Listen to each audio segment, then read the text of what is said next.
Halo sedulur kabeh, pada kesempatan kali ini aku akan menceritakan sebuah film yang berjudul The Golden Holiday. Skoi langsung aja kita masuk ke dalam filmnya.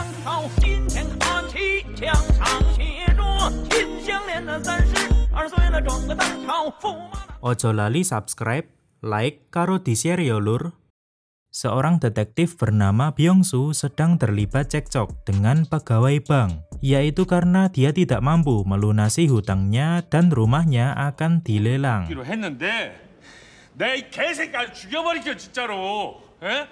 Berpindah ke sebuah kedai ciu di mana dia bertemu dengan rekan kerjanya yaitu Kang dan An. Dan di sini mereka membahas seorang penipu ulung bernama Yong-bae yang kabur dari Korea ke Filipina.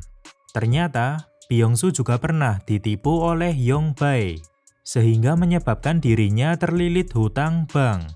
Rumahnya terancam akan dilelang, bahkan dia juga tidak bisa memenuhi keinginan istrinya yang bernama Mi-yeon untuk liburan ke Filipina di hari ulang tahun perkawinan mereka.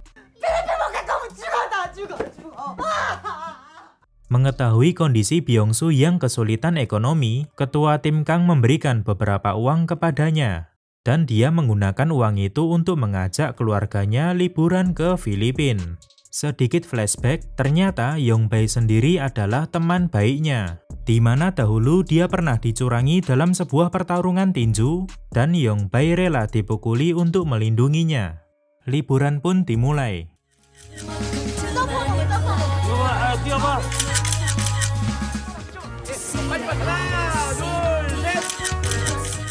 Sampai suatu ketika, Byung-soo melihat seorang pria yang tampak tidak asing baginya. Begitu juga sebaliknya, dan terjadilah aksi pengejaran.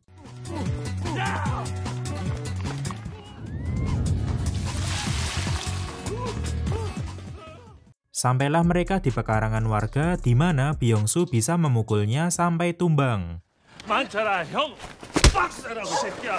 Karena memang dia ini punya basic tinju yang lumayan. Pria ini bernama Manchul, seorang kriminal yang kabur dari Korea ke Filipina. Tetapi Byung-soo tidak berniat menangkapnya, melainkan menanyai di mana keberadaan Yong-bae. Sesampainya di penjara, Byung-soo langsung menagih semua hutang-hutangnya. Di sini Yong-bae bilang bahwa akan melunasi semua hutangnya dengan harta karun bernama emas Yamashita, yaitu senilai 50 miliar won. Memang terdengar agak konyol, tetapi mereka sudah mempercayai ini sejak kecil, dan dia juga bisa memberikan lokasi harta karun itu. Yong-bae juga memberitahu bahwa dirinya telah difitnah atas kasus pembunuhan ini. Jadi dia meminta tolong kepada Byung-soo untuk menemui seseorang bernama Chun-si, yaitu saksi mata dari kasus pembunuhan yang sebenarnya.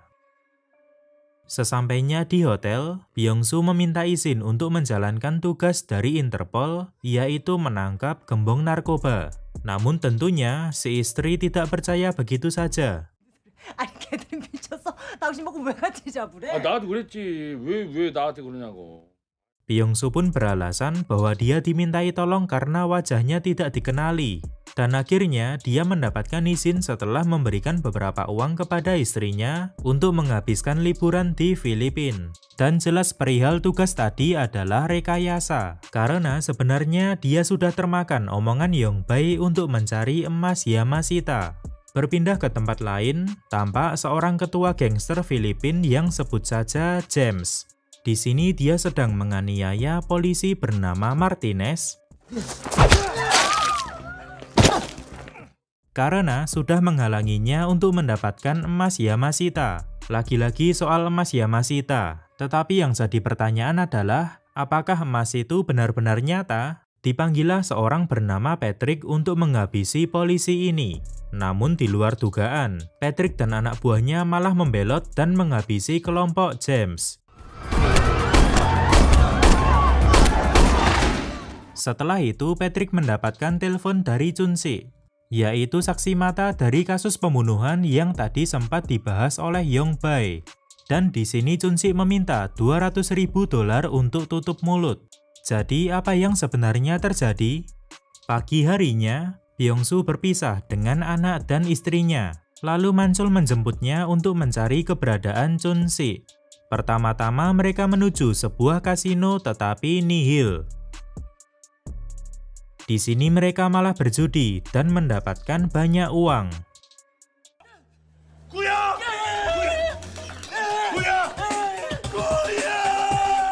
Setelah itu mereka juga mencarinya di sebuah bar.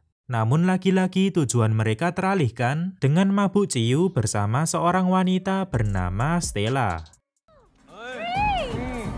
Yes! You have the drink, Philippine style? Philippine style. Like this? Yeah, Philippine style. Sampai tiba-tiba Byung-soo terbangun setelah mabuk berat semalam. Dia pun mendapati uangnya sudah habis dicuri oleh Manchul dan hanya sisa sedikit. Dia pun menelpon beberapa kenalannya tapi tidak ada respon. Dan lebih parahnya lagi, kopernya dicuri.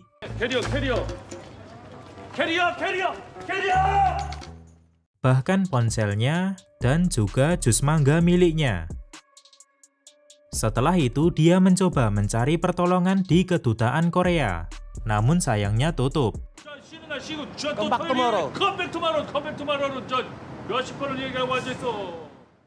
Sampai suatu ketika dia melihat seorang pria yang sedang berlarian dan ditangkap oleh beberapa polisi. Lalu pria itu juga berteriak. Mendengar kata Chun-sik, tanpa pikir panjang Byung-soo langsung mengikutinya. Sampailah di suatu tempat yang mencurigakan, dan sebelum masuk, Byung-soo menggunakan helm untuk menutupi identitasnya, lalu menghajar seorang penjaga dan mengambil pistolnya. Ternyata itu adalah si polisi Martinez yang sudah bekerja sama dengan Patrick. Jadi Patrick lebih memilih untuk menghabisi Chun-sik, daripada dia harus membayarnya untuk tutup mulut. Untunglah Byung-soo bisa mengalihkan perhatian orang-orang ini.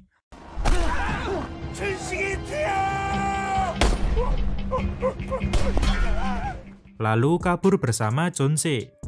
Disinilah Byung-soo diceritakan kejadian sebenarnya. Dahulu Yong-bae mengumpulkan banyak informasi mengenai emas Yamashita bersama seorang temannya bernama Jun.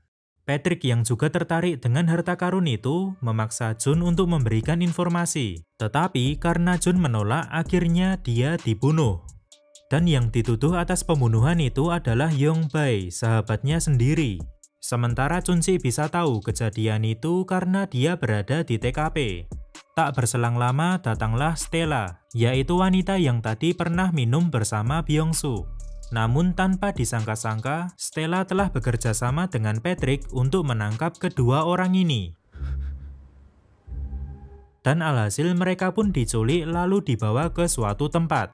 Mengetahui Byung-soo adalah teman baik Yong-bae, Patrick pun menyambungkan telepon untuk mereka. 너 국민학교 때 막 텃밭에서 너 콩고어 먹을 때 너 새끼야. Bahkan Patrick juga mengancam akan melakukan suatu hal yang lebih buruk. Sehingga terjadilah kesepakatan di mana Byung-soo akan dibebaskan dengan syarat Yong-bae harus memberikan petunjuk mengenai emas Yamashita.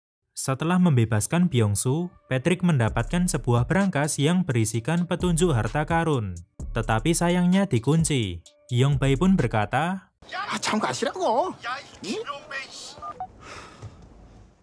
berpindah di kedutaan Korea. Padahal Byung-soo bisa langsung pulang ke Korea. Namun dia lebih memilih untuk menetap karena takut Yong-bae akan dicelakai oleh Patrick. Selain itu, dia juga masih punya ambisi untuk mendapatkan harta karun. Lalu Byung-soo menemui seseorang untuk menanyakan keberadaan Manchul. Lalu setelah sampai, dia langsung meluapkan emosinya kepada Manchul yang sudah mencuri uangnya.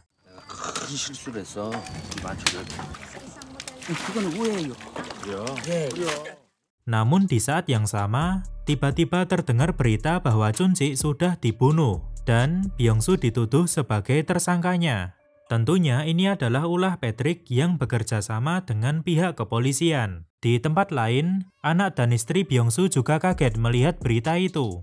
Mengetahui kondisi semakin memburuk, mereka berusaha mengungkap kasus pembunuhan itu untuk membersihkan nama baik Byung-soo. Dimulai dengan membeli pistol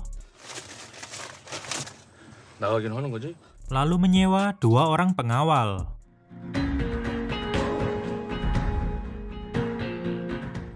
어이구 참. Datanglah mereka ke tempat Chun-si dibunuh, lalu ke toko seberang untuk mengecek rekaman CCTV. Benar saja, terlihat Patrick dan anak buahnya yang membawa Chun-si ke tempat pembunuhan. Dengan mengetahui jenis mobil serta nomor polisinya, mereka pun segera melakukan pencarian. Dan singkatnya, tibalah mereka ke suatu tempat mencurigakan yang ternyata adalah sabung ayam. Lalu Byung-soo menghajar beberapa penjaga, dan setelah itu menodongkan pistol ke Patrick.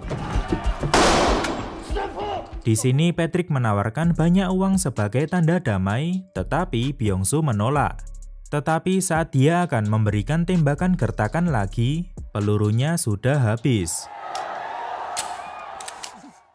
Ternyata sebelumnya Manchul hanya membeli 1 peluru, karena harga pelurunya lebih mahal ketimbang pistolnya. Tiba-tiba datanglah 2 pengawalnya yang ternyata ahli dalam bela diri.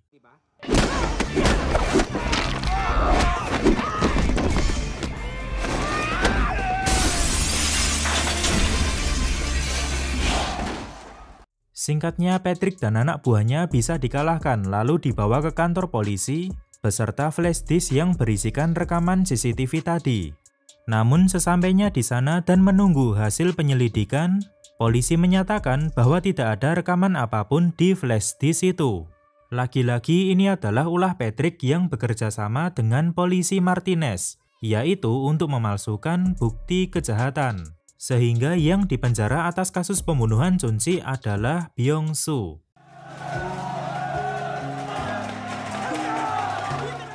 Ya, di dalam penjara dia bertemu dengan mantan sahabatnya Yong-bae. Disinilah Yong-bae merasa sangat bersalah kepada sahabatnya. Dan dengan kebesaran hatinya lalu menelpon Patrick untuk membuka brankas tadi.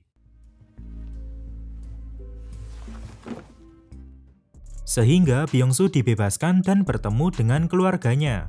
Pada awalnya, dia merasa putus asa dan memutuskan untuk pulang ke Korea bersama keluarganya. Karena melawan Patrick adalah suatu hal yang mustahil. Sampai suatu ketika, Byung-soo melihat daftar buronan Korea yang menyatakan bahwa Patrick adalah seorang pembunuh. Lalu dia menghilang dengan memalsukan kematiannya. Dan disinilah harapannya kembali muncul untuk menangkap Patrick dan menyelamatkan sahabatnya Yong-bae.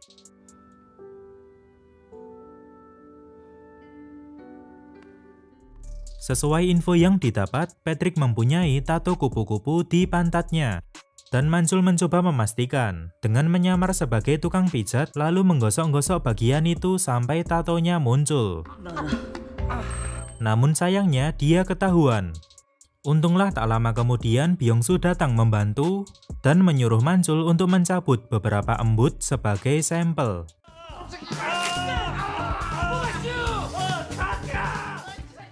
Jadi embut itu nantinya akan dicek oleh forensik demi membuktikan bahwa doi beneran Patrick. Karena seperti yang kita ketahui bahwa sebelumnya Patrick sudah memalsukan kematiannya. Manchul juga menambahkan bahwa dia sempat menguping soal Yong-bae yang akan dikeluarkan dari penjara untuk mencari emas Yamashita. Didatangilah penjara dan benar saja, Yong-bae sudah tidak ada.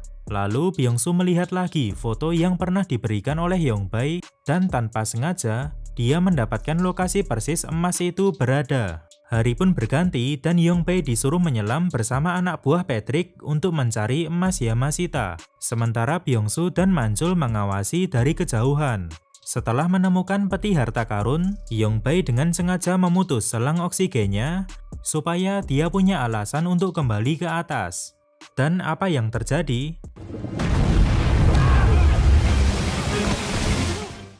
Tiba-tiba muncul ledakan. 그놈이 아무도 못 가져가게 폭탄을 설치하고 보물을 감췄는데 2차 세계대전 당시에 그 아시아 12나라 돌면서 이 보물이랑 뽀물을 싹 털어줄게. Tak berselang lama, datanglah Byung-soo dan Manchul untuk menolong. Disusul dengan 2 pengawal jagoan kita yang langsung menghajar anak buah Patrick. Namun sangat disayangkan, Yongbae tertembak dan terjatuh ke laut dengan kondisi tangan terborgol. Sehingga Byung-soo dan 2 pengawalnya langsung terjun ke laut untuk menyelamatkannya. Di atas kapal hanya tersisa Mancul dan Patrick. Lalu saat Patrick berusaha kabur dengan membawa kotak emas tadi, Mancul langsung menembakkan grappling hook ke perahunya. Tetapi alatnya malah jebol. Sementara di sisi lain, Byung-soo berhasil menyelamatkan Yongbae dan membawanya ke atas kapal. Sedangkan Patrick harus menelan kenyataan pahit, di mana emas-emas itu palsu. Lebih apesnya lagi, tangki bahan bakarnya bocor akibat tembakan tadi. Lalu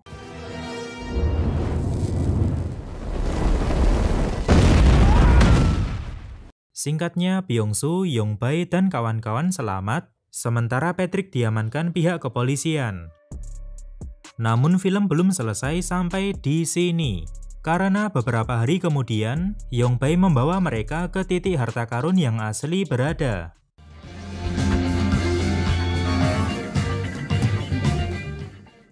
Fix Auto Tajir. 어서 오십시오, 고객님. 대출금 상환하러 왔어요. 일시불로다가. I can't do this without you.